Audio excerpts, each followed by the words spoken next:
시청자 여러분 안녕하십니까, 김규빈입니다. 더불어민주당이 차기 지도부를 뽑기 위한 본격적인 레이스에 돌입을 했습니다. 그리고 이번 달 27일에 전당대회를 통해서 이 새 당대표와 그리고 최고위원을 뽑게 됩니다. 지난 4.13 총선 이후 넉 달 만에 새 지도부를 통해서 내년 대선 전국을 준비한다는 계획인데요. 그래서 이 자리에 컷오프를 통과한 새 후보가 이 당권에 도전하기 위해서 치열하게 경쟁에 나섰습니다. 자, 오늘 광주, 목포, 여수 MBC가 공동으로 마련한 이번 토론회를 통해서 시청자 여러분은 이 새 후보의 자질과 또 정책 비전을 봐주시면 고맙겠고요. 그리고 더불어민주당이 호남의 민심을 회복해서 더 강한 야당으로 거듭날 수 있을지도 지켜봐 주시면 고맙겠습니다. 자, 오늘 토론은 이 좌석 배치와 순서 사전에 추첨을 통해서 정했습니다. 양해해 주시고요. 자, 그래서 순서에 따라서 소개를 해드리겠습니다. 먼저 기호 2번 이종걸 후보입니다. 네, 안녕하셨습니까? 이종걸입니다. 다음은 기호 1번 김상곤 후보입니다. 예, 안녕하십니까. 끝으로 기호 3번 추미애 후보입니다. 자, 오늘 토론은 새 후보에게 공통 질문을 먼저 드리겠고요. 그리고 각 후보에게 6분을 드리는 상호 토론을 할 수 있는 시간까지 저희가 마련을 했습니다. 정해진 시간을 꼭 지켜주시고 건설적인 토론이 될 수 있게 해주시면 고맙겠습니다. 먼저 새 후보를 소개하는 영상 함께 보시겠습니다.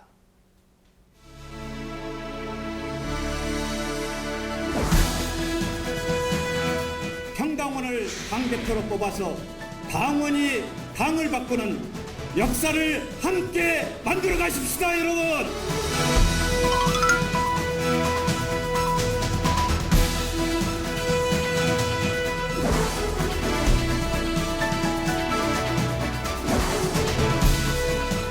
이번에 저는 단합과 통합을 외칩니다.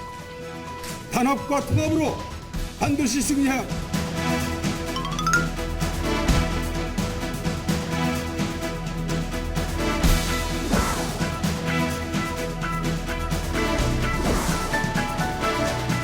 힘 있는 야당, 강한 야당, 승리하는 야당을 만들어 내겠습니다.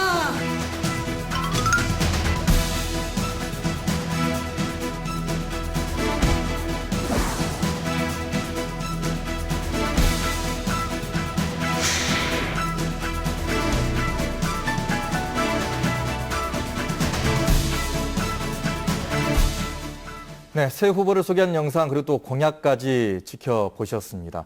자, 이 새 후보는 어떤 각오로 당대표에 출마를 하게 됐는지 먼저 들어보도록 하겠습니다. 모두 발언 시간은 각 후보에게 1분씩 드리겠습니다. 자, 먼저 순서에 따라서 김상곤 후보부터 1분 드리겠습니다. 예, 존경하는 광주 전남의 시도민 당원 동지 여러분, 안녕하십니까? 당중심 대선 승리 기호 1번 김상곤입니다. 이 정권 정말 바꾸어야 합니다. 그러나 광주와 호남에 압도적인 지지 없이는 안 됩니다. 그런데도 아직도 우리 당은 계파주의에 머물러 있습니다. 그러면서 호남에게 전략적 선택만을 요구합니다. 참으로 오만합니다. 우리 당을 바꾸지 않으면 또다시 심판당할 것입니다. 또 누구는 3자 필승론을 말합니다. 광주와 호남 없이도 이길 수 있다는 3자 필승론은 우리 당을 자멸로 이끌 수도 있습니다. 정권 교체의 시작은 우리 당을 혁명적으로 바꾸어 광주와 호남의 신뢰를 회복하는 것입니다. 광주에서 태어나고 호남 정신을 실천한 저 김상곤이 해내겠습니다. 평당원이 당대표가 되어 호남의 대표 정치인으로 우뚝 서겠습니다. 고맙습니다. 네, 자, 다음은 이종걸 후보에게 모두 발언 시간 1분 드리겠습니다. 존경하는 광주 시민 전남도민 여러분, 더불어민주당 당원 동지 여러분, 정권 교체 선봉 기호 2번 이종걸입니다. 이번 전당대회는 특정 대선 후보의 대리인을 뽑는 선거가 아닙니다. 이번 전당대회는 우리 당을 근본부터 쇄신하고 대선 후보 경선을 공정하게 관리해서 정권 교체를 실현할 적임자를 뽑는 선거입니다. 저는 김대중 대통령의 부름을 받아 정치를 시작했습니다. 저는 그동안 특정 계파에 속하거나 특정 계파에 추종하지 않았습니다. 정치 인생 내내 원칙을 굽히지 않고 당 안팎의 불의한 권력과 싸웠습니다. 호남은 중요한 정치적 구비마다 탁월한 전략적 선택을 했습니다. 지금 이 순간 호남의 선택은 저 이종걸이라고 생각합니다. 제가 당대표가 돼서 우리 당을 더 강하고 만들겠습니다. 내년에는 반드시 정권 교체하겠습니다. 감사합니다. 네. 자, 끝으로 추미애 후보에게 모두 받은 시간 1분 드리겠습니다. 존경하고 사랑하는 광주 시민, 전남 도민 여러분, 더불어민주당 당대표 후보 추미애입니다. 찜통 더위 말복 한가운데군요. 그러나 여름이 지나면 가을이 오듯 우리 당의 이 지긋지긋한 분열, 시원한 추풍으로 저 추미애가 반드시 날려버리겠습니다. 호남은 우리 당의 뿌리입니다. 뿌리는 아무리 흔들어도 흔들리지 않습니다. 저 추미애 한 번도 흔들리지 않았습니다. 광주에서 판사를 하다 김대중 대통령님 앞에서 입당원서를 쓰고 정치를 시작한 후 21년이 지난 오늘까지 단 한 번도 당적을 바꿔 본 적이 없습니다. 흔들리는 민주당을 꿋꿋이 지켜온 민주종가의 맏며느리로서 오직 민주당 한 길만 걸어왔습니다. 호남의 맏며느리 저 추미애가 다시 집안을 일으키겠습니다. 기회를 주십시오. 고맙습니다. 네, 새 후보의 모두 발언이 끝났고요. 이제 본격적인 토론에 들어가도록 하겠습니다. 새 후보에게 먼저 공통 질문 드리도록 하겠습니다. 야권의 내년 목표라고 한다면 바로 정권 교체가 아닐까 싶습니다. 그래서 어떤 후보를 내야 되느냐, 또 야권의 단일화 후보 문제까지 정말 중요한 문제들이 상당히 많은데요. 이때 당대표의 역할 무엇보다도 중요할 것 같습니다. 각 후보가 생각하시는 당대표의 역할은 어떤 건지 말씀해 주시면 되겠고요. 1분 30초를 드리겠습니다. 먼저 이종걸 후보부터 말씀해 주시죠. 예, 민심은 정권 교체를 원하고 있습니다. 정권 교체를 위해서 당대표는 다음 3가지 원칙을 지켜내야 된다고 생각합니다. 첫 번째로 당대표는 역동적이고 공정한 경선을 만들 수 있어야 합니다. 그래서 잠재력 있는 유력 후보들이 모두 경선에 나올 수 있도록 해야 합니다. 그래서 기쁜 마음으로 경선하고 승복할 수 있는 제도를 만들어야 합니다. 제가 2002년도 당대표 비서실장을 하면서 국민참여경선이라는 획기적인 제도를 만들어내는데 기여했습니다. 그 당시 이인재 대세론이 무너지고 노무현 대통령이 혜성처럼 등장할 수 있었던 그 역동적인 제도, 그 제도를, 그 환경을 만들어 나가야 되겠다 생각합니다. 둘째로는 경선에서 선택된 대선 후보를 보완할 수 있어야 합니다. 말하자면 덧셈 대표입니다.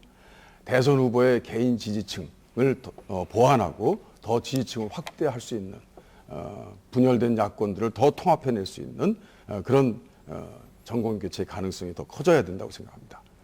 세 번째로는 박근혜 정부, 새누리당 정부에 대해서 가장 잘 대응하고 싸울 수 있는 대표여야 된다고 생각합니다. 저는 지난 10년간 불통의 대통령 권력, 그리고 그 하수인 국정원, 정치검찰, 그리고 거대 보수 언론, 삼성 재벌들과 가장 치열하게 싸웠고 이긴 유일한 정치인이라고 생각합니다. 네.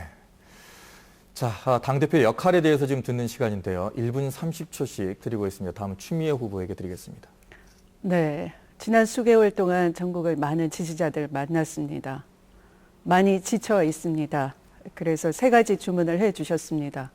추미애가 당대표가 되면 분열을 종식하고 반드시 통합해달라. 더 이상 흔들려서는 안 된다. 강단 있게 해달라. 그리고 어떤 실수와 패배도 용납할 수가 없다. 마지막이다. 이번에는 꼭 승리해달라. 그런 3가지 주문을 강력하게 요구해 주셨습니다. 저는 4번의 대선 경험했습니다.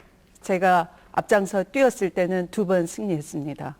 2번의 패배 왜 했는지 저는 잘 알고 있습니다. 그래서 당대표가 되면 분열 끝내고 통합하는 정당 만들겠습니다. 이 정당의 주춧돌이 허물어져 있습니다. 이곳 호남에서 허물어졌습니다. 그래서 이곳 호남에서부터 주춧돌을 튼튼히 만들어 내겠습니다. 흔들리지 않는 정당 만들어서 확장력을 키우도록 하겠습니다.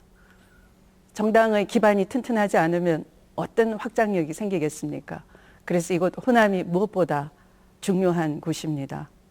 한 번도 이 더민주당의 울타리에서 한 발짝도 비켜나본 적이 없는 저 추미애, 1심으로 구심력이 되온 저 추미애만이 확장력을 키울 수 있다고 믿습니다. 꼭 도와주시기 바랍니다. 네. 내년 대선 승리를 위해서 당대표의 역할에 대해서 지금 들어보고 있습니다. 끝으로 김상곤 후보에게 1분 30초 드리겠습니다.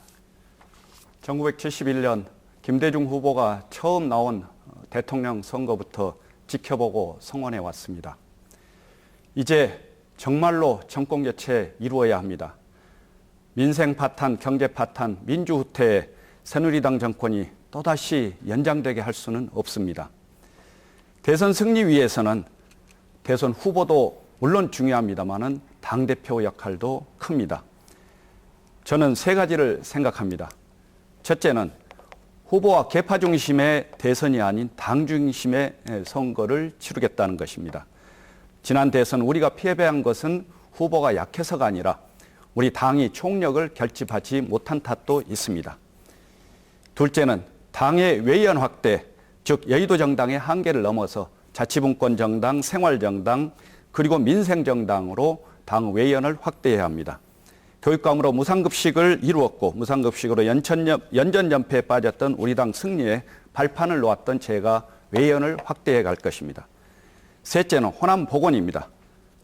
내년에 호남의 전폭적인 지지가 없이는 정권 교체도 없습니다. 지금 우리 당 대선 주자들은 비호남들이 대부분입니다.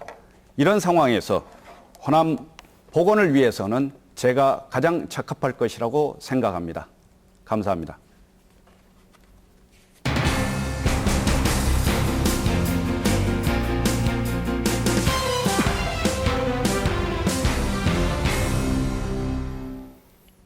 네, 다음 순서는 후보자 주도권 토론 시간입니다. 각 후보에게 6분씩 주도권을 드리도록 하겠습니다. 상대 후보들과 자유롭게 토론을 해 주시면 되겠는데요. 시간을 좀 지켜주시면 고맙겠습니다. 그리고 그 시간 안에 너무 길지 않게 답변을 해 주셔야 상대 후보의 자질과 또 공약을 검증할 수가 있을 것 같습니다. 자, 순서대로 저희가 6분씩 드리겠는데 먼저 추미애 후보에게 6분 드리겠습니다. 네. 호남 소외를 심각하게 받아들여야 할 것입니다. 호남 차별, 이명박 박근혜 정부에서 헌정사상 최악이라 할 수 있습니다. 현재 박근혜 정부의 장차관 중에는 호남 지역 딱 2명뿐이죠. 호남 차별 극복하기 위해서는 정부 강요에 호남을 대변할 수 있는 인사가 등용되어야 할 것입니다. 저는 당이 함께하는 공동정부를 위해서 우리 당헌의 국무위원 인사 추천권을 명시하자라고 공약합니다. 지역주의 해소해서 호남 발전, 지역 경제 살려야 할 것입니다. 김상곤 후보께서 집권 플랜은 어떤 것이며 예비내각 구성하겠다고 하셨는데 구체적으로 어떤 것인지 듣고 싶습니다. 우리 당에 대해서 국민들, 특히 호남민들은 많은 불신을 하고 있습니다. 그리고 이제 실망을 하고 있습니다. 그것은 우리 당이 정권 교체에 대한 능력을 제대로 보여주지 못하기 때문입니다. 그래서 저는 당대표가 되면 이제 국가전략위원회를 만들어서 국가경영전략과 실행 프로그램을 만들고 20년 준비된 집권당으로서의 역할을 할 수 있는 기반을 만들려고 하고 있습니다. 네. 호남을 대변한다는 것은 사실은 말로는 누구나 다 공략할 수 있습니다만 그러나 그런 그 호남의 정신을 정치 철학으로 하나씩 궤적을 그려왔어야 된다고 생각합니다. 하루아침에 되는 것이 아니고요. 정치적 삶으로 특히 위기 시에 정말 자신의 당선을 위해서 당을 흔들고 뛰쳐나간 사람도 많습니다. 그런 분들이 호남 정신을 말한다 그러면 우리는 단호히 아니다라고 말할 수 있는 용기가 있어야 됩니다. 저는 21년 전 김대중 총재 앞에서 입당 원서를 쓴 이후 한 번도 당적을 바꿔본 적이 없습니다. 분열의 아픔, 통합의 역경 현장에서 몸으로 견뎌왔는데요. 당의 역사를 아는 저 추미애가 이 호남 정신을 이어간다, 적임자다 생각을 합니다. 이종걸 후보께서는 전략적 선택이다라고 호소를 하시면서 그런 사실은 당 분열을 초래했던 분들과 아주 개인적으로 친밀하게 지내고 계십니다. 그러면 과연 분열의 대표가 되겠다는 것인지 당원과 지지자들은 굉장히 불안하다 그런 지적도 있습니다. 여기에 대해서 해명할 기회 한번 드리고 싶습니다. 예, 저희 정골은 당을 맡기기에 좀 불안한 것 아니냐라는 말을 드립니다. 또 뭐 잦은 또는 실수를 하지 않았느냐 이런 말씀을 드립니다. 그러나 저를 제대로 보시면 그 말이 틀렸다는 말씀을 드립니다. 우리나라에 5대의 5대 종신 권력이 있습니다. 대통령, 제가 말씀드린 불통의 대통령, 그리고 정치검찰, 국정원, 거대 보수 언론, 삼성 재벌을 포함 재벌이 있습니다. 이 5대 종신 권력은 종종 국민 위에 군림하고 국민의 자유를 억압하는 5대 거악으로 돌변할 수도 있는 아주 현실이 저희에겐 참 답답합니다. 이 5대 종신 권력과 일관하게 싸운 사람이 누굽니까? 접니다. 당내에서 오직 유일하게 싸웠고 또 이겼습니다. 이긴 사람이 저 하나뿐이라고 저는 생각합니다. 이들과 사사건건 물러서지 않고 싸우는 모습이 혹시 불안정하게 보였을지는 모르겠습니다. 그래서 저는 그렇게 생각하지 않고 앞으로도 계속 싸울 것이다 이렇게 생각합니다. 그리고 호남의 그 전략적 선택을 말씀하셨는데 끝났나요? 아니, 계속 하셔도 됩니다. 아니, 제가 지도권을 갖고 있으니까 예. 사회자님께서는 네. 조금 그 부분 사회를 좀 부탁드리고요. 네, 주도권은 지금 추미애 후보에게 네, 있으니까요. 네. 이종걸 이번에, 후보께서 이종걸 후보께서 여러 가지 성과를 말씀하시면서 이 자리에서 한번 저는 약속을 해주셨으면 좋겠습니다. 이건 제가 그렇게 지적한다기보다 많은 당원들이 지난 1년간 당 모습을 보면서 또 지금 또 이 전당대회 나오기 직전까지는 비대위원으로 지내셨는데요. 이 지금 그 김종인 지도부 체제에서는 엊그저께 강령까지 손을 대고 수정을 했습니다만 아주 치명적인 일격을 우리 당의 정체성에 가했습니다. 노동자를 위한 정당이라는 부분을 삭제를 했고, 그 다음에 6.15 정상선언이나 또는 14 남북 정상선언의 골간이라 할 수 있는 기조와 정신을 건드려서 훼손시켰습니다. 이런 강령 수정, 바로 몸담고 있는 그 과도체제 비대위에서 이종걸 대표가 비대위 그만두고 이 당대표 뛰겠다는데 그 비대위에서 이런 일을 했단 말이죠. 그럼 거기에 대해서 어떤 말씀이 있으셔야 될 거 아니겠습니까? 어떻게 생각하십니까? 예, 저도 강령의 노동자 시민이라는 문구 중에 시민 중에 포함된 노동자다라고 하는 이유로 노동자를 굳이 쓸 필요가 없다라고 해서 삭제하려고 하는 점에 관해서는 문제가 있다라고 해서 말씀을 드렸습니다.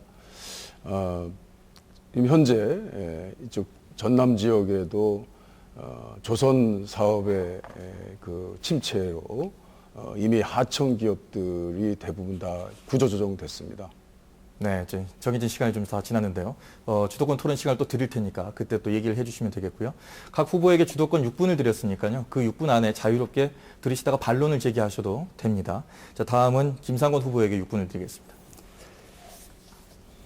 예, 우리 당이 내년에 이기기 위해서는 우리 당도 확실하게 이제 바뀌고 더 나아가서 야권도 함께 할 수 있는 그런 분위기와 조건을 만드는 게 필요합니다. 그런데 이제 우리 추미애 후보는 이제 지난 부산 MBC TV 토론에서 이제 당을 탈당해서 신당을 창당한 국민의당과의 야권연대 불가론을 주장하면서 이제 야권연대를 하겠다는 이제 저를 비판했습니다. 추미애 후보는 국민의당과 야권연대를 하면 당원의 자부심과 자신감이 이제 무너지고 문을 열어놓고 당을 흔들었던 사람들을 받아들인다면 함께 가겠다면은 당원들의 자신감은 훼손된다라고 이제 그렇게 비판을 했는데요. 그런데 참 이해할 수 없는 게 국민의당과 야권연대를 하면 당원들의 자부심과 자신감이 무너진다고 말씀하셨는데 그렇다면 이제 지난 총선에서 국민의당을 선택했던 호남의 민심을 어떻게 뒤로 계속 돌려놓고 있어야 하는지 그리고 앞으로 우리 당은 호남을 포기해야 한다는 이야기인지 모르겠습니다. 그리고 이제 전쟁 중에도 사실 김대중 대통령도 이런 말씀하셨습니다만 이제 전쟁 상대 국가와 대화를 하고 6.25 전쟁을 치룬 이제 북한과도 이제 대화를 하는데 국민의당과는 연대해서 안 되고 손을 잡아서 안 된다는 것은 이제 도저히 이해할 수가 없습니다.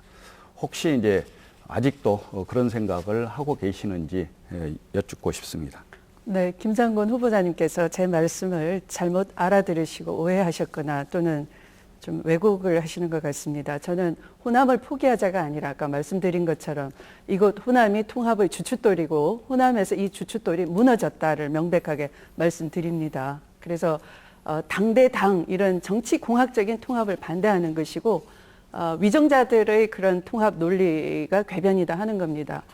분열을 초래하고 당을 끊임없이 흔들다가 자신의 당선만을 위해서 오직 호남 민심을 이용하는 그런 것은 끊어야 된다라는 것이고요. 저는 지지층의 강한 통합, 지지층은 제발 통합하라, 통합해서 꼭 대선 승리해달라, 정권 교체해달라, 더 이상 기다릴 수가 없다, 이런 강력한 주문을 하고 있고요. 저는 호남을 시발로 해서 호남에서 복원을 해내면서 그것으로 당의 확장력을 키우겠다. 강한 정당은 이 호남에서 출발한다를 분명하게 말씀드립니다. 뭐 호남에 와서는 말씀이 달라진 거 아닌가 하는 이제 그런 느낌도 받는데요. 네, 한번 보시면 바로 이해하실 수 있을 겁니다. 한 번 더 여쭙겠습니다. 네. 지금 새누리당은 자신들이 처한 위기를 극복하기 위해서 이제 외연 확대를 위한 집권 전략을 펼치고 있지 않습니까? 네. 그것을 이제 저는 삼각편대 전략이라고 이제 이야기하는데요. 호남 출신의 이정현 당대표, 충청 출신의 이제 대선 후보, 그리고 영남은 자기 텃밭. 이런 삼각편대 이제 전략을 쓰고 있는 것 같습니다. 그래서 이런 전략 하에서 이제 우리 더불어민주당이 내년에 정권 교체를 해내려면은 우리 전통적 기반인 호남 복원 없이는 이제 불가능하다고 생각하는데요. 지금 우리 당이 호남 복원의 전략적 가치를 인식하고 그것을 위한 결정을 하지 않는다면 이제 내년 대선 승리는 어렵다고 봅니다. 그런데 대선 후보들도 이제 우리 당 대부분 영남 출신인데 영남 대선 후보, 영남 당 대표 그렇게 되면 이제 필패할 것이다라는 이야기도 나오는데 이에 대해서는 어떤 의견이십니까? 누가 호남 출신이냐의 문제가 아닙니다. 출신으로 치면은 저도 호남 호적을 갖고 있는 며느리 아니겠습니까?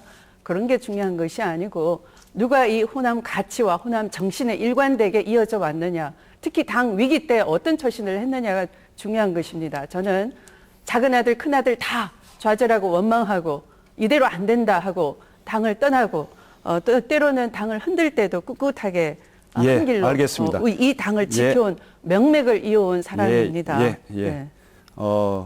이종걸 후보님은 이제 당대표 출마 선언문에서 대선 승리 위해서는 야권 연대가 필수라고 하셨는데 그런 한편 또 이제 문재인 전 대표가 우리 당의 대선 후보가 되면 야권 연대가 어렵다. 그래서 이제 문재인 전 대표가 우리 당 대선 후보가 되면은 바로 이제 문재인으로 인한 이제 필패 또는 문재인 불가론의 의미를 갖는 이제 주장을 하셨습니다. 그래서 지지율 1위 후보가 이제 필패고 불가라면은 야권 연대가 대선 승리의 필수라고 하면서 이종걸 후보가 생각하는 이제 가능한 대선 후보는 이제 누구를 생각하는지 그런 게 약간 의문스럽고요. 우리 당의 모든 후보들이 함께 나와서 공정한 경선을 거치도록 하는 게 필수적인데 그런 면도 감안하시고 계시는지 하는 것을 좀 여쭙고 싶습니다. 그렇습니다. 지금 말씀하시는 요지는 저와 큰 차이가 없는 것 같습니다. 지금 우리 당의 이래문 저래문 또 문안이 돼서 문안이 떨어진다라고 하는 것이 우리 당에 깔려있는 하나의 패권의 상징처럼 보이는 내용입니다. 그렇기 때문에 다른 대선 후보들, 적격성 있는 후보들이 나올 거라고 생각하지 않고 그냥 손살에 치고 있는 것 아니겠습니까? 모두 다 대선 경선판에 나올 수 있도록 초치하는 것. 그래서 그분들이 신나게 뛰고 신나게 경쟁해서 승복할 수 있게 만드는 것. 이것이 바로 공정한 경선 관리라고 저는 생각을 합니다. 그것을 통해서 일어난 대선 후보만이 우리 당의 후보로서 승리할 수 있는 후보다 이렇게 생각하고 아직도 저는 무슨 특정한 후보에 대해서 비토를 가지고 있지는 않습니다. 네, 이렇게 6분 다 쓰셨습니다. 자, 보시다시피 이렇게 6분이라는 시간이 그렇게 길지가 않습니다. 상당히 짧거든요. 질문도 좀 간략하게 해주시고요. 답변도 좀 간략하게 핵심 위주로 좀 해주셨으면 좋겠습니다. 특히나 주도권을 가지고 있는 분이 지금 진행을 하시고 계시기 때문에 가지고 계신 분에게 진행을 좀 의지해 주셨으면 하는 바람입니다. 다음은 주도권 토론 6분 이종걸 후보에게 드리겠습니다. 예, 우리 추미애 의원님 존경하고 저희 옆방에서 항상 토론하고 논의하고 했던 그 시절이 이제 저는 이 시간에도 이어졌으면 하는 생각입니다. 지난번에 그 노동법에 관해서 환경노동위원장 하실 때 그것은 아무리 해도 저는 이해가 안 되는 게 있었고 지난번에 토론에도 좀 말씀을 드렸습니다. 오늘 마침 추미애 의원께서는 강령에서 노동자 시민이라는 문구 중에 노동자를 빼는 것에 대해서 강력히 반발하시는 것에 대해서 저는 아주 올바른 태도라고 생각하고 동의합니다. 또 존경하고요.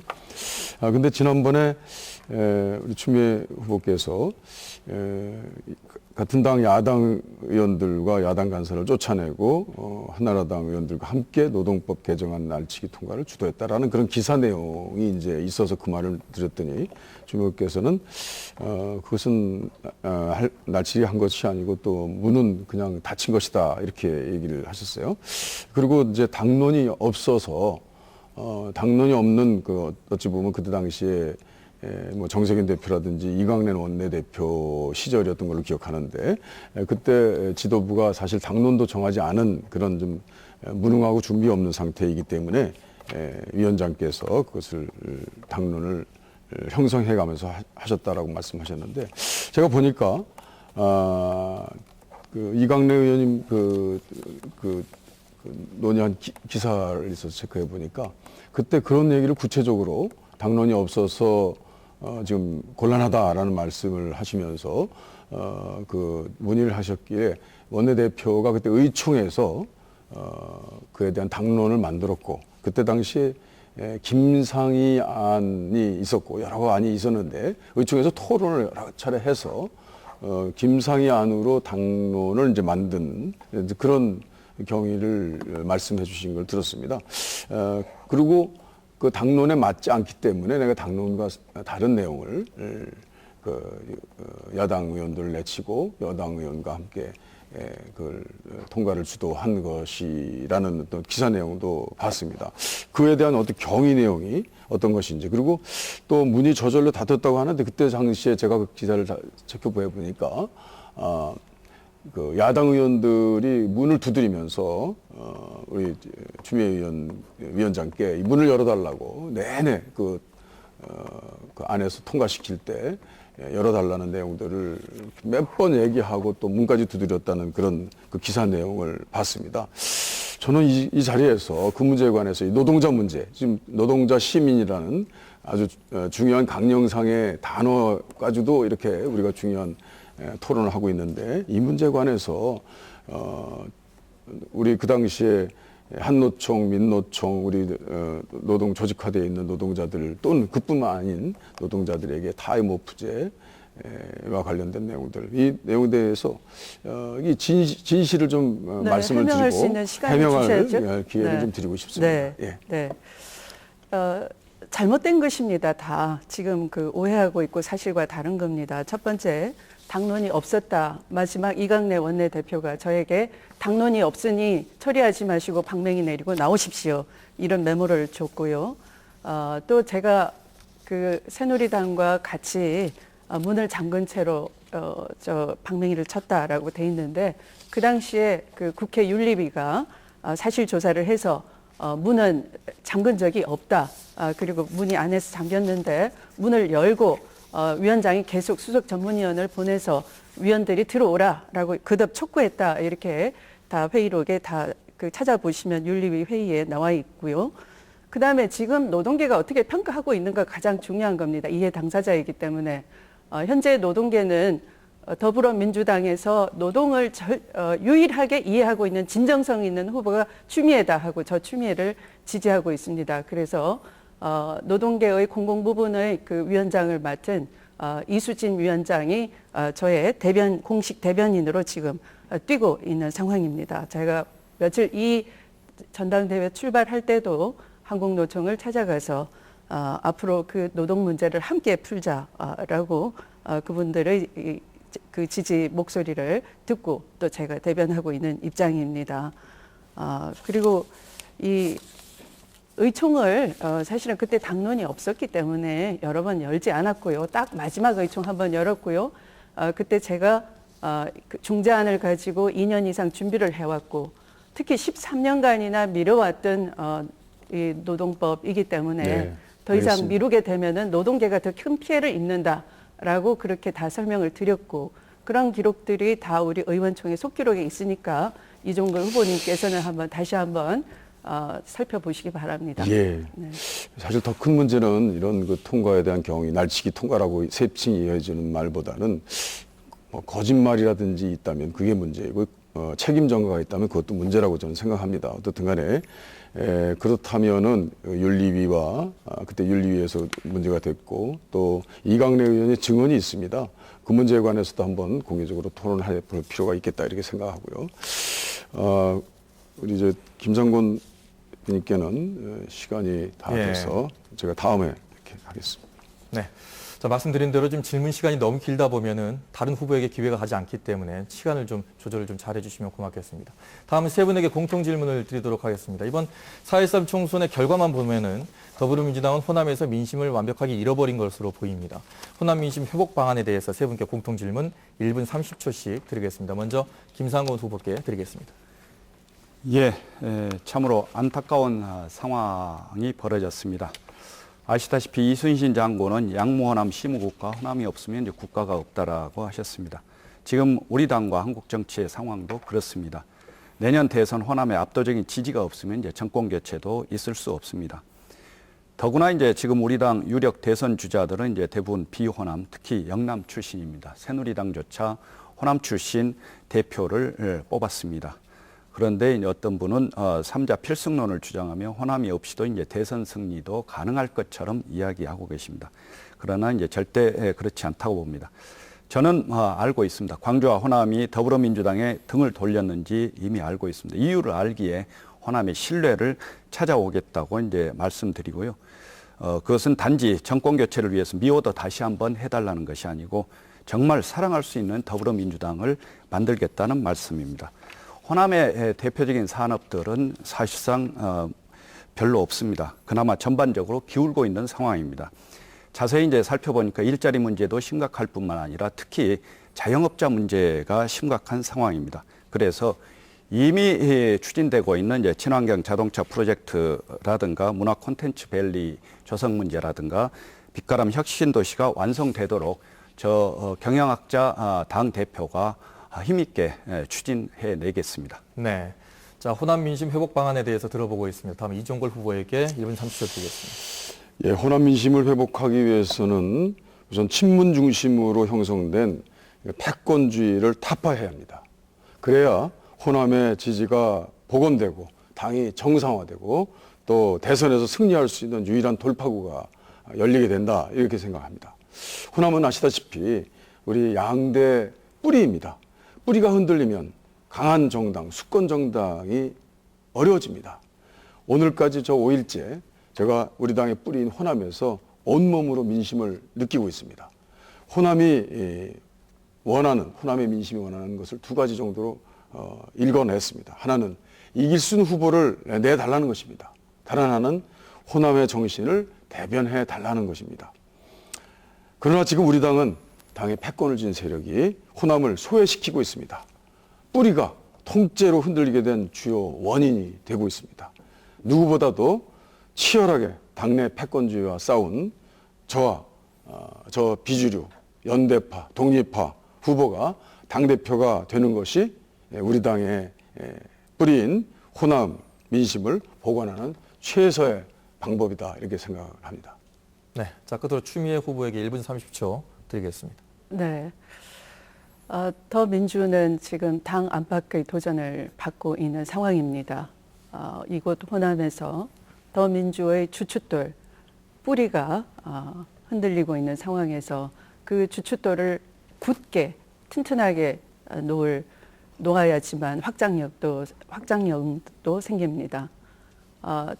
이번에 새누리당은 당 대표를 호남 출신으로 뽑아서 호남 정신은 말하지 않고 호남 출생을 얘기하면서 호남 표심을 흔들고 있습니다. 그런데 더민주는 정의와 평화라는 호남 정신의 대변자가 되어줘야 하는 것입니다. 이곳 호남만큼 정권 교체를 바라는 지역이 어디 있겠습니까? 호남의 이름으로 자기 정치를 하면서 호남을 고립시키는 것을 호남은 바라지 않습니다. 그래서 저 추미애는 이 호남이 절대 이기는 전략적 선택을 해왔다는 것을 잘 알고 있고 또 지지 세력의 분열을 온몸으로 막기 위해서 삼보일배를 했던 저인 만큼 절대로 호남을 이용한 개파를 위한 분열 정치, 지분 챙기기를 용납하지 않겠습니다. 저는 당대표가 되면 호남특위위원장을 맡아서 호남의 당내 위상을 강화시키겠습니다. 당대표로서 월 1회 호남을 방문하는 것을 정례화해서 이 호남 민심을 듣도록 하겠습니다. 또 임을 위한 행진곡 재창 5.18 특별법 개정 당론으로 추진해낼 것입니다.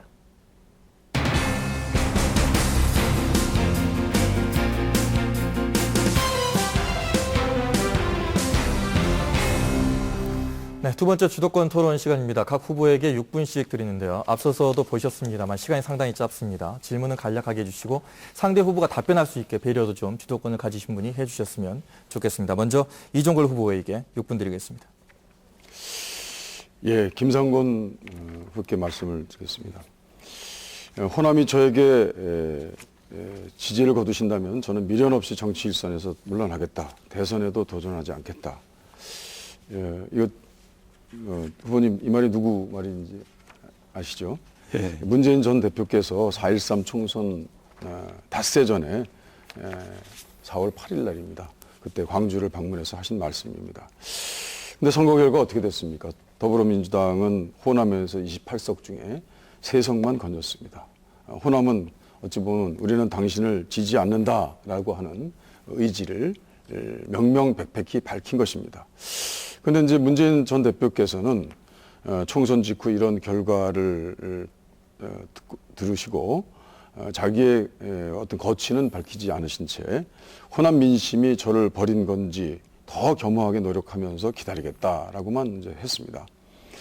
사실 정치는 약속을 지킴으로써 국민의 신뢰를 얻는 것이다. 더더군다나 이렇게 엄중한 시기에 문재인 대표께서 호남에 대해서 호남민에 대해서 아주 엄숙하게 약속을 하신 것이죠. 그때 이제 이 말에 대해서의 뜻이 무엇인지에 대해서도 말씀을 많이 나눌 수 있겠습니다만, 그러나 어떤 형식적으로 평면적으로 보면 이것은 약속을 지키지 않은 것이다, 이렇게 보는 견해들이 이번 저 호남 민심을 제가 탐방하면서 많이 느꼈습니다. 모든 호남에 계신 분들이 다 그렇게 말씀을 하시고 계시더군요. 그럴 때 후보님께서는 이런 대선 후보로서 이런 분이 이렇게 그 약속을 하지 않은 채 아주 큰 아주 태산과 같은 그 걸림돌이 자기 앞에 놓여져 있는데, 이제 저희 대선 후보들을 잘 관리해서 경선 관리를 해서 이제 대통령 후보를 만들어내야 되는 그런 시기에 이렇게 놓이게 된 저희 당대표 후보들입니다. 이때 어떻게 이 점에 관해서 이 호남의 이런 냉랭한 민심, 약속을 지키지 않고 있다라고 하는 것에 대한 그 평가를 넘어갈 수 있게끔 할 수 있는지에 대해서, 그것도 없이 이렇게 그냥 우리 당의 가장 큰 자산이기 때문에 그 자산을 지키는 마음으로 그냥 평면적으로 후보로서 경선 관리를 그냥 하실 것인지에 관해서 말씀을 좀 드리고 싶고요. 또 말씀 나온 김에 질문을 좀 정리해 주시겠습니까? 예, 그 정계 은퇴를 선언한 그 이유는 손학규 후보께서는요, 2014년 보궐선거에 출마해서 패배해서 자기 스스로 판단을 해서 책임을 지겠다, 이렇게 해서 지금 강진에 작은 토굴 에서 칩거하고 있는데요. 이런 점에 관해서 그 비교가 상당히 됩니다. 이에 대해서는 우리 후보님의 생각은 어떠신지요? 예, 지난번 이제 4.13 총선에서 호남 민심이 이제 돌아선 것은 우리 당 전체에 대한 이제 실망이고, 이제 구체적으로는 물론 문재인 전 대표의 이제 과오도 없지 않아 있으리라고 봅니다. 그러나 이제 또 구체적인 것은 우리 이종걸 후보님도 참여했던 비대위에서 했던 이제 광주 공천 문제, 또 대표의 셀프 공천, 이러한 것들이 사실은 이제 촉발제가 된 면도 없지 않아 있습니다. 그래서 그러한 것을 이제 종합적으로 검토해야 될 것 같고요. 그러면서 이제 사실은 공정한 경선 관리 과정에서 문재인 전 대표에 대한 공과도 모두 검토되고, 또 국민적인 선택 과정에서 그런 것은 걸러지리라고 봅니다.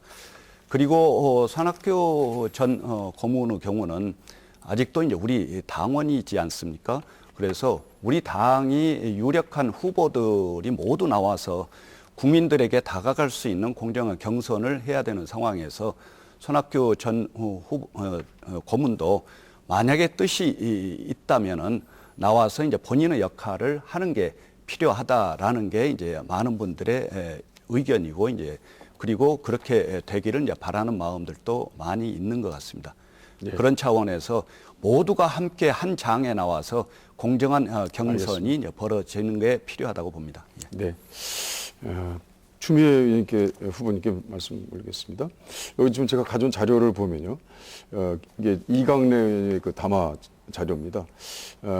이강래 의원이 추 위원장님께 당론을 만들어 달라고 전화를 했기에 추 위원장님이 우리 당론을 핑계를 삼아서 뭐 발을 좀 빼려고 하는 거 아닌가 이렇게 생각을 해서 의총을 열어서 당론을 만들었다 이렇게 얘기를 하고 있습니다.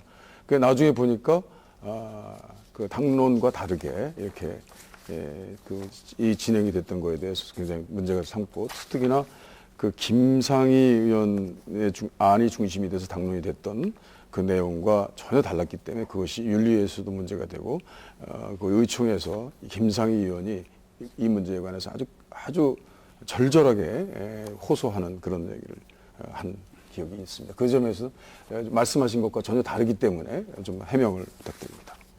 네. 이 부분을 자꾸 왜곡을 시키는데요. 현재 그 노동계가 그 평가를 어떻게 하고 있느냐를 한번 들어봐 주시기 바랍니다. 노동계를 입장을 가장 잘 이해하고 있다라는 것이고요. 네, 추미애 후보님, 이제 시간이 네. 다 되는데 다음 주도권 6분을 추미애 후보님께 드리겠습니다. 이어서 네. 답변해 주십시오. 네. 그리고 그 당시에 그 어느 노조위원장은 13년간 못 푼 문제를 추미애가 우리를 보호해줬다. 노조 전임자 한 명도 지키지 못할 것을 이순신 장군처럼 배 12척 가지고 지켜주었듯이 정말 야당의 위원장으로서 최선을 다해 주셨다라고 저를 불러서 힘 있게 그 노조원들과 함께 위로와 박수를 쳐주시고, 또 위로 방문을 그때 많이 해 주셨습니다. 제가 명동 한복판에서 국민과 대화를 하면서 정말 책임 정치를 다했습니다. 진심의 정치를 다했습니다 할 때 그때 많은 노조위원장들이 찾아오셔서 함께 해 주셨다는 말씀을 다시 한번 드리겠습니다. 그리고 정말 진정으로 노동자를 위한다 그러면 그 화살을 이 노동을 탄압하는 박근혜 정부에 나를 세워야 될 것입니다. 박근혜 정부의 노동 탄압에 대해서 한 말씀도 하지 않은 것이 저는 우리 당의 당력을 굉장히 훼손시키고, 또 노동자를 당의 강령에서 삭제를 한다는 것은 있을 수가 없는 일이고요. 이 전당대회보다 더 중요한 것은 당이 바른 방향으로 가느냐, 또 특히 비대위에서 몸담았기 때문에 내가 전당대회 뛰느라고 정신 없었는데 이게 잘못됐다라고 그것을 비대위 동료들에게 시정해 줄 수 있는 그런 책무가 저는 이종걸 후보에게 있다, 이렇게 생각을 합니다. 그러면 묻겠습니다. 자, 그 이종걸 후보님께 사실은 그 정치는 하루아침에 내공이 쌓이는 건 아닙니다. 많은 역경을 견뎌내야 되고요. 그 시련 속에서 정치가 돌파해내야 되는 부분이 많습니다. 특히 박근혜 대통령 만만치가 않죠. 단순 어법으로 그 질타를 잘 하는 그런 그 정치의 뭐 선거의 여왕 아니겠습니까? 그러면서 친박 당대표 호남 출생으로 내세웠습니다. 우리 당은 이렇게 당 안팎으로 위기 관리, 리스크 관리를 해내지 않으면 안 되는 것인데 또 한편으로 이 허물어진 분열된 이 당을 통합해내고 많은 당내 갈등을 조정할 필요가 있을 것입니다. 그런데 아무 그 정치 경험 없는 그런 경우에 이런 갈등 조절을 잘 할 수 있겠으며 또 새누리당을 상대로 해서 강단 있게 맞설 수 있겠는지 이종걸 후보님의 견해는 어떻습니까? 저는 이 평당원 당 대표 해야 된다에 대해서 이종걸 후보님은 이제 어떤 입장이신지 한번 듣고 싶습니다. 예, 최근에 그 이정현 대표를 당의 대표로 뽑은 것에 대해서는 저희들은 놀라면 금치 못합니다. 새누리당도 호남의 그 전략적 선택을 많이 배우고 따라하는 건 아닌가라는 인정을 초래하게 합니다. 그러나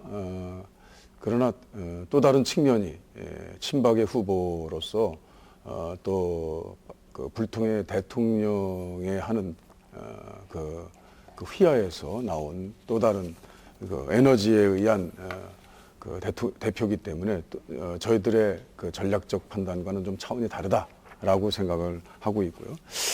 그리고 우선 그 불통의 대통령을 유연성 있게 또 우리 당의 정체성을 살리면서 지켜나가야 되는 그런 점에 관해서는 지적이 옳다고 생각하고 제가 원내대표 한 1년 동안 오로지 한 일의 대부분은 다 불통의 대통령과 싸우는 것이었습니다. 이 불통의 대통령에 잘 대한 알겠습니다. 법안을 정하고 좀 다시 하는 또 것이었습니다. 시간이 되면 말씀 주시기 바라고요. 저는 이 정당이나 국회, 시민사회, 국민 모두 힘을 합쳐서 우리 공공의 이익을 추구할 수 있는 힘 있는 정당, 강한 야당 만들겠습니다. 저는 공정하고 안정된 당 운영 절대 필요하다고 보고요.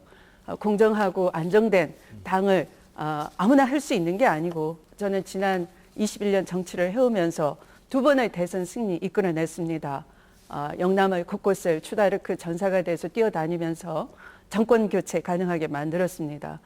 또 돼지 엄마로서 정말 그 힘든 그런 역경을 돌파해내고 우리 당 대선 승리 2번째 만들었습니다. 저는 2번의 패배도 왜 패배했는지 온몸으로 느끼면서 잘 알고 있는 경험 있는 후보입니다.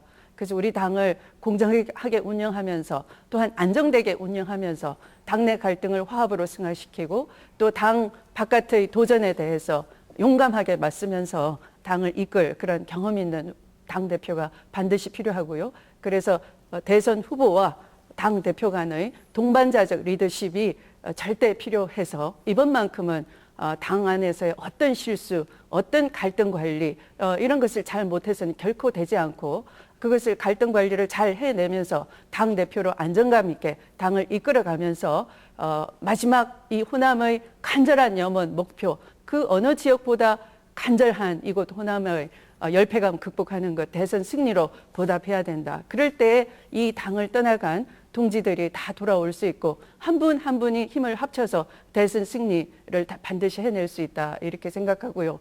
또 이 당이 자부심이 있어야 됩니다. 자꾸 못난이 정당 열패감을 심어준 이런 분열의 대표가 되려고 할 것이 아니라 통합의 대표, 자부심을 느끼는 그런 당 대표가 되어야지만 당원들이 다시 모여들 것이다. 구심력이 더 커질 것이다. 이렇게 생각을 합니다. 네.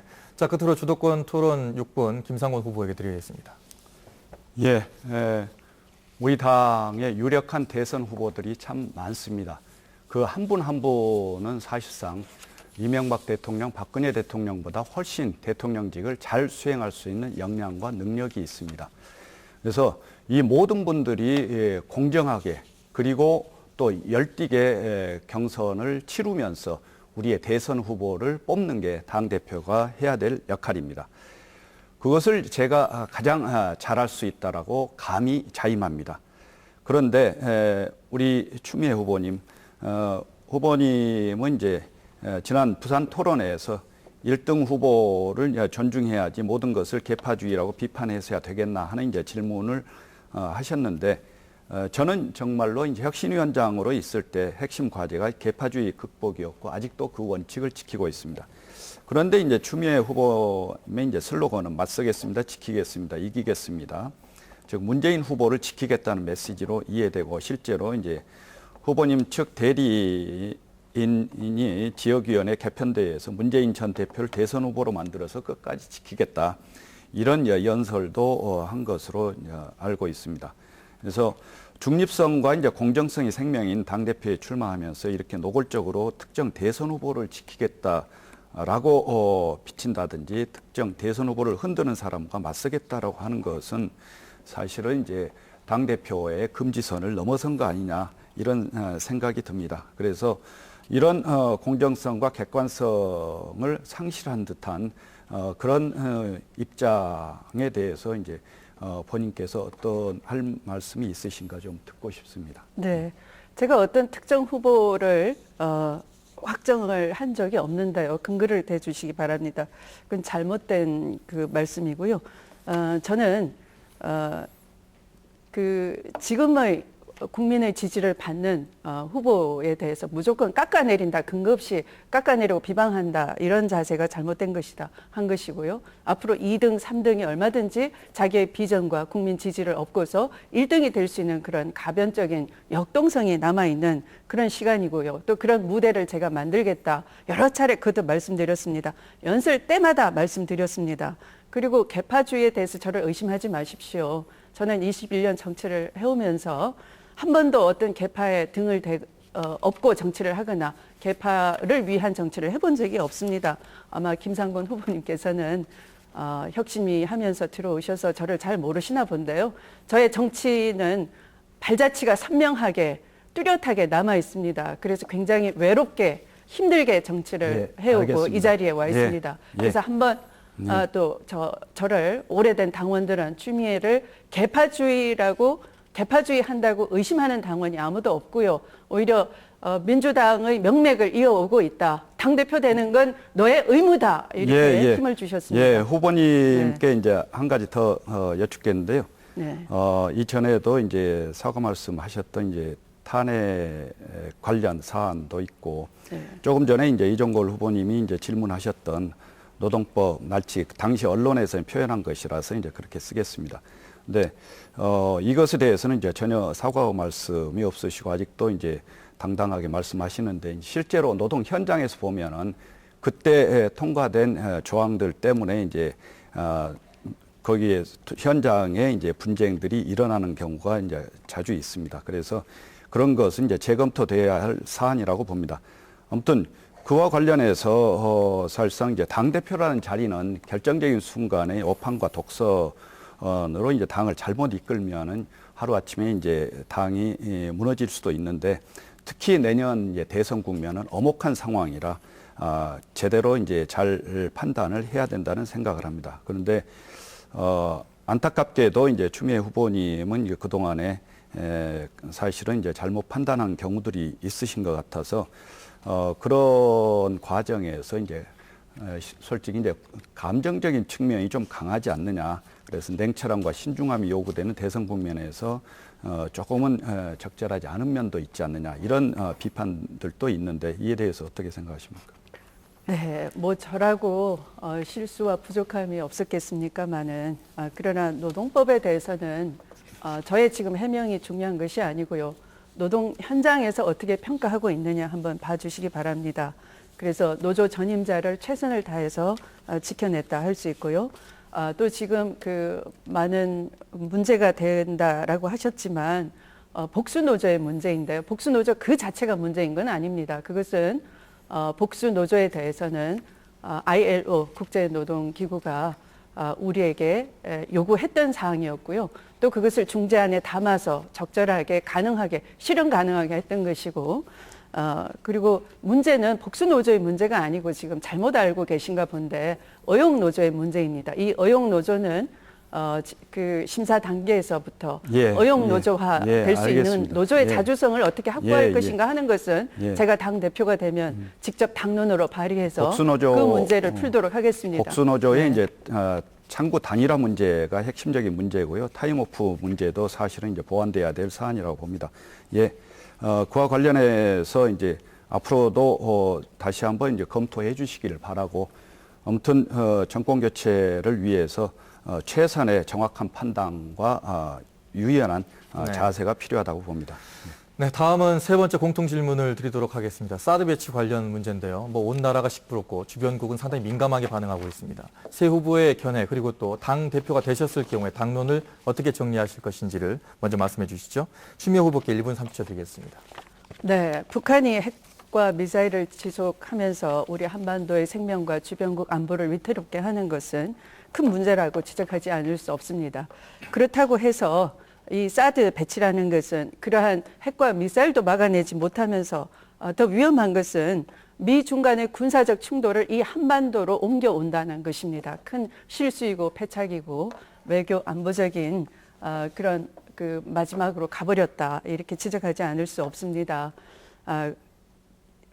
중국이 돌연선이라는 걸 긋고 있습니다. 태평양의 섬들을 쇠사슬처럼 연결해서 미국의 태평양 독점적 지배를 차단하겠다고 동진하는 정책을 취하고 있고, 그런데 또 미국은 Pivot to Asia 해서 아시아로의 회귀 정책이라고 해서 일본의 오키나와 우리 한반도의 사드 배치를 통해서 이 태평양 지배력을 공고히 하고 있는 것입니다. 그래서 이 두 세력의 군사적 충돌이 이 한반도에 초래됐다고 하는 것입니다. 우리 당은 역사적으로 이런 핵 위기, 안보 위기를 다자 회담의 틀을 만들어 가지고 외교력으로 돌파해 내온 그런 자랑스러운 정당입니다. 그것이 김대중 대통령님의 햇볕 정책인 것이고 그것을 다시 복원해 내야 되는 것입니다. 저 추미애가 당 대표가 되면 사드 배치 재검토 해내겠습니다. 힐러리 클린턴을 만나서 이것을 설득해 내겠습니다. 네, 다음은 김상원 후보께 1분 30초 드리겠습니다. 예, 사드 문제는 신중한 접근이 필요한 사안입니다. 사실 국익과 국민들의 이익 또 민생과 직결되기 때문입니다. 그러나 이제 득실이 교차되기도 합니다. 그러나 득보다 실이 훨씬 큰 문제입니다.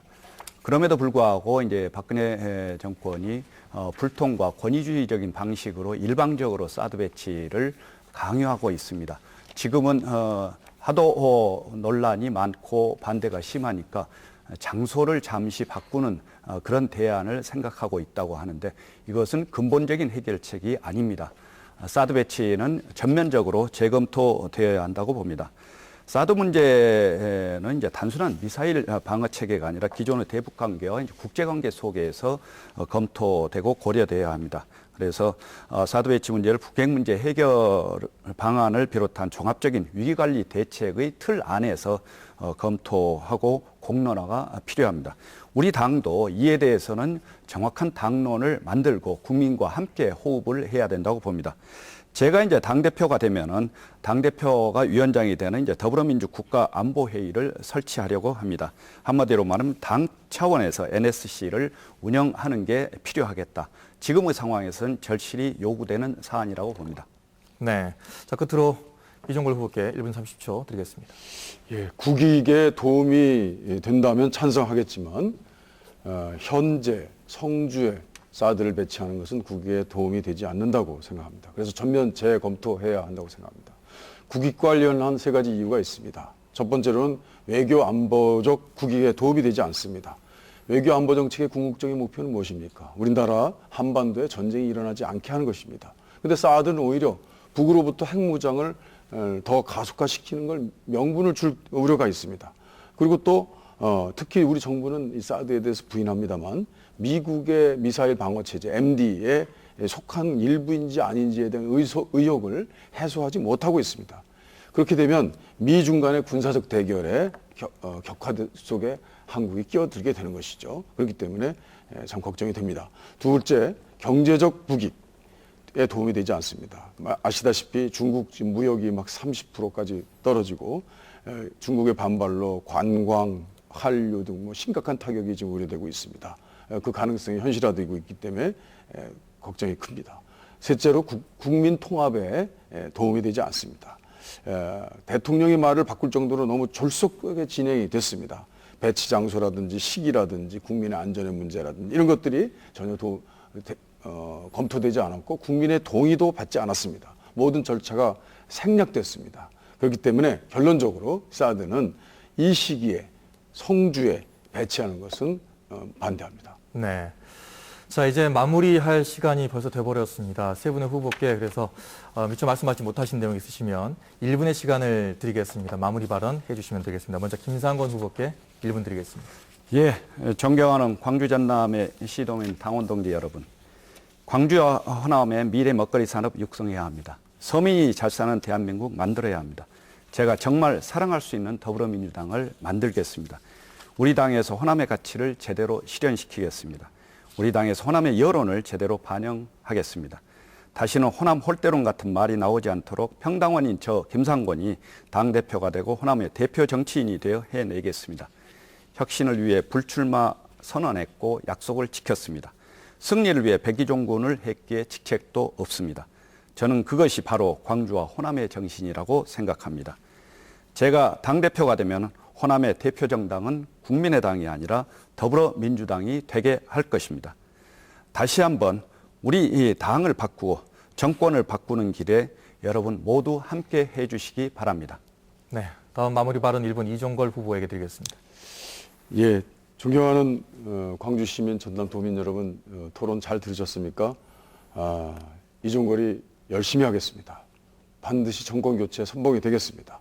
내년에 반드시 정권교체 승리해야 합니다. 하지만 더불어민주당 현재 호남 민심이 이렇게 닫혀지고 멀어진 지금 이 상태로는 대선 결코 낙관할 수 없습니다. 호남은 우리 당의 양대 뿌리입니다. 그러나 당의 패권을 쥔 세력이 호남을 소외시켰습니다. 따라서 당내 패권주의를 타파하는 것이 호남의 지지를 복원하는 길입니다. 그리고 당을 정상화하고 대선에서 승리하는 유일한 길이라고 저는 생각합니다. 누구보다도 치열하게 당내 패권주의와 맞서 싸운 저입니다. 그리고 저는 비주류, 독립, 연대파 후보라고 합니다. 이종걸이 당대표 되면 그 순간 이 문제들을 일거에 해소하고 당을 정상화시킬 수 있습니다. 대선에 승리할 수 있습니다. 저 이종걸이 하겠습니다. 함께 해주십시오. 다음은 마무리 발언 추미애 후보께 1분 드리겠습니다. 존경하고 사랑하는 광주 시민, 전남 도민 여러분. 지난 몇 달 동안 전국을 다니면서 수많은 지지자들을 만났습니다. 이대로는 안 된다며 강력한 변화를 주문하셨습니다. 더 이상 분열을 멈추고 반드시 통합해달라. 더 이상 흔들려서는 안 되고 강단 있게 해달라. 꼭 승리해달라 하셨습니다. 이틀 후면 김대중 대통령님이 돌아가신 날입니다. 대통령님께서 통합해달라는 마지막 당부의 말씀 잊을 수가 없습니다. 한결같이 민주당 명맥을 잇기 위해 몸부림쳐온 저 추미애, 민주 종가의 맏며느리로서 저 추미애가 대통령님 유언을 꼭 이루어내겠습니다. 반드시 대선 승리해서 호남 차별 없애고 호남의 자부심, 자긍심 되찾아 오겠습니다. 감사합니다. 네.